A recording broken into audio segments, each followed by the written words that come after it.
My sister started her business by stealing my inheritance money, but karma hit her, and the business went sideways. I, a 28-year-old man, lost my dad last year to a sudden heart attack. It's been tough, especially dealing with the consequences involving my stepmom, Karen, 45F, and stepbrother, Tyler, 15 meters. Dad and I were close, but things were always tense with Karen. Dad was well off and owned 2 houses, our family home in the suburbs and a beautiful vacation house by Lake Tahoe. In his will, he left the family home to Karen and the lake house to me. The lake house was special to us because we spent every summer there fishing, boating, and making memories when I was a kid. Here's where it gets messy. A week after the funeral, I drove up to the lake house, needing some alone time to grieve. When I got there, I found Karen and my stepbrother Tyler had moved in. They claimed Dad had verbally promised them the lake house, and they weren't budging. I was shocked. I showed them the will, but Karen just scoffed and said she needed the house more than me since she was now a single mom. She accused me of being selfish and insisted that Dad would have wanted them to have it. I tried reasoning with her, explaining how much the place meant to me, but it quickly turned into a shouting match. Karen called me ungrateful and said I never accepted her as family. I'll admit,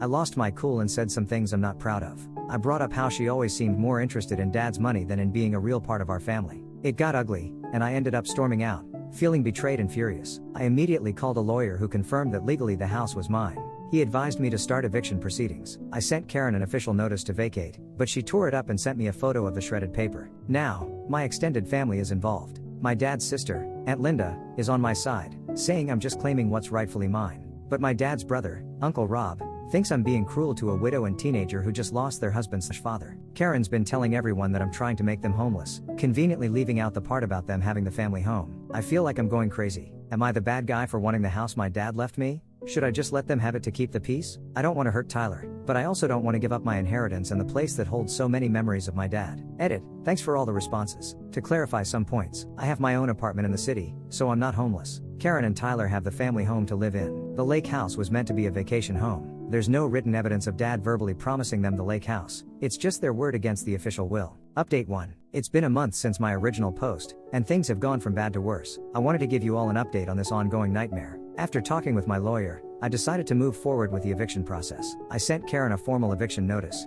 giving her 30 days to vacate the property. She responded by hiring her own hotshot lawyer and challenging the will in court. Her lawyer is arguing that my dad made verbal promises to Karen about the lake house and that the will doesn't reflect his true final wishes. It's infuriating because I know it's not true, but it's her word against a dead man's. They're trying to paint a picture of my dad as someone who would go back on his word to his son, and it's killing me to see his memory treated this way. The court case is dragging on, and it's bleeding me dry. I'm burning through my savings on legal fees faster than I ever thought possible. Meanwhile, Karen and Tyler are still living it up in the lake house, refusing to budge until the court makes a decision. The family drama has exploded. My aunts and uncles are taking sides, and it's tearing everyone apart. Aunt Linda is firmly in my corner, even offering to help with my legal fees. Uncle Rob, on the other hand, is fully supporting Karen. He's always had a soft spot for her, and I'm starting to wonder if there's more to their relationship than I realized. My cousins are caught in the crossfire, not knowing whose side to take. Family gatherings have become a minefield of tension and passive-aggressive comments. Last Sunday's dinner ended with Aunt Linda throwing a glass of wine in Uncle Rob's face after he called me a heartless money grubber. In the midst of all this, Tyler reached out to me privately. He sent me a long text saying he feels trapped in the middle of this war. He told me he misses the times when we used to get along and wishes everyone could just talk it out. I feel bad for him, I really do, but I can't shake the feeling that Karen might be using him to play on my emotions. I'm starting to doubt everything. Am I being too harsh? Should I just let them have the house to end this nightmare? But then I look at the photos of Dad and me at the lake, and I feel a renewed sense of determination. This isn't just about a house, it's about honoring my dad's wishes and preserving the memories we shared. The stress is taking a toll on every aspect of my life. I've had to take time off work to deal with all the legal meetings and court appearances. My girlfriend, Sarah, is getting frustrated with how consumed I am by this situation. We had a big fight last night when I missed our anniversary dinner because I was on the phone with my lawyer. I'm tired, I'm stressed, and I feel like I'm losing myself in this battle. But I'm also determined to see it through. I know Dad would have wanted me to stand up for myself. I'll update again when there are new developments. Hopefully, the next update will bring some resolution to this mess. Update 2. It's been 3 months since my last update, and the situation has taken some wild and unexpected turns. Buckle up because this is going to be a roller coaster. The court case was moving at a snail's pace, with both sides presenting arguments and evidence. My lawyer was confident we had a strong case based on the clear language in the will. Karen's lawyer kept pushing the verbal agreement angle, but they didn't have any concrete proof. Then, out of nowhere, Karen's lawyer approached us with a settlement offer. They proposed that Karen and Tyler would move out of the lake house, but in turn, I would have to pay them a hefty sum as a relocation fee. I was conflicted. On one hand, it would end the legal battle and get them out of the house. On the other hand, it felt like I was being extorted. Why should I pay them to leave a house that was rightfully mine? After much discussion with my lawyer and Aunt Linda, I decided to counter with a lower offer. We went back and forth for weeks, finally agreeing on a sum that was still substantial but wouldn't completely drain my bank account. Just when I thought it was over, Karen pulled her next trick. She went to the local media with her side of the story. A small Lake Tahoe newspaper ran a front-page article painting me as a heartless stepson kicking out a grieving widow and her son. They conveniently left out the part about the family home and the settlement money. The article spread like wildfire. Suddenly, I was getting angry messages from strangers on social media. People I went to high school with were sharing the article, calling me all sorts of names. Even some distant relatives who hadn't bothered to reach out during this whole ordeal suddenly had strong opinions about what a terrible person I was. I felt like I was losing control of the narrative. I considered giving my own interview to tell my side, but my lawyer advised against it. He said engaging with the media could potentially harm our case if it went back to court. In the middle of this media circus, Tyler called me. He was crying, apologizing for the article, and saying he had no idea his mom was going to do that. He sounded genuinely distressed about the whole situation. He told me something that made my blood run cold. Karen had started drinking heavily and was becoming verbally abusive towards him. I felt terrible for Tyler, but a part of me also wondered if this was another manipulation tactic. The timing seemed too convenient. But then he said something that changed everything. There's something else you should know. I found some old letters in Mom's closet. I think she was having an affair with Uncle Rob while Dad was still alive. I was stunned. Could this be true? It would explain Uncle Rob's unwavering support of Karen throughout this ordeal. My mind was racing, trying to process this bombshell. I asked Tyler to send me photos of the letters, which he did. They were vague, but there were definitely some incriminating phrases that suggested a long-term affair. I shared them with my lawyer, who said this could potentially change the direction of our case if we could prove Karen was unfaithful during the marriage. Now, I'm faced with a moral dilemma. Do I use this information to strengthen my case, or do I keep it quiet to protect Tyler and the rest of the family from the fallout? Part of me wants to expose Karen for who she really is, but another part feels like it would be stooping to her level. Through all of this, I've been trying to remember my dad and what he would have wanted. I found his old fishing rod in the garage and spent an afternoon just sitting by the lake, thinking about our times together. It strengthened my resolve. This house meant something to us, and I wasn't going to let it go without a fight. The settlement negotiations are on hold while my lawyer and I figure out how to proceed with this new information. I'm hoping we can reach a resolution soon and put this whole mess behind us. I'll update again when there's more news. This situation has turned out to be more complicated than I ever imagined. I'm starting to realize that there are no real winners in family disputes like this, only degrees of losing. Update 3. It's been another 2 months, and I have a mix of good news, bad news, and shocking revelations to share. First, the good news: we finally reached a settlement agreement. Karen and Tyler agreed to move out of the lake house. In return, I paid them the agreed upon sum for relocation expenses. It was a significant amount of money, but less than what I would have spent if the court case had continued. Now, the bad news: Karen didn't leave quietly. On moving day, I arrived to find the lake house in shambles. Furniture was broken, walls were damaged, and it looked like they had hosted a demolition party before leaving. The beautiful handcrafted dining table that my dad and I had made together was smashed to pieces. I was beyond furious. I called my lawyer immediately, but he advised me to document everything and not confront them directly. We're looking into legal options for the damage, but he warned me that pursuing this might reignite the whole legal battle we just settled. Now for the shocking part. Remember those letters Tyler found suggesting an affair between Karen and Uncle Rob? Well, it turns out the truth is even more complicated than we thought. A week after Karen and Tyler moved out, I received a thick envelope in the mail. Inside was a letter from my dad dated just a few days before his death and a stack of documents. The letter explained everything and turned my world upside down. Dad wrote that he had known about Karen and Uncle Rob's affair for years. He had chosen to stay in the marriage for Tyler's sake,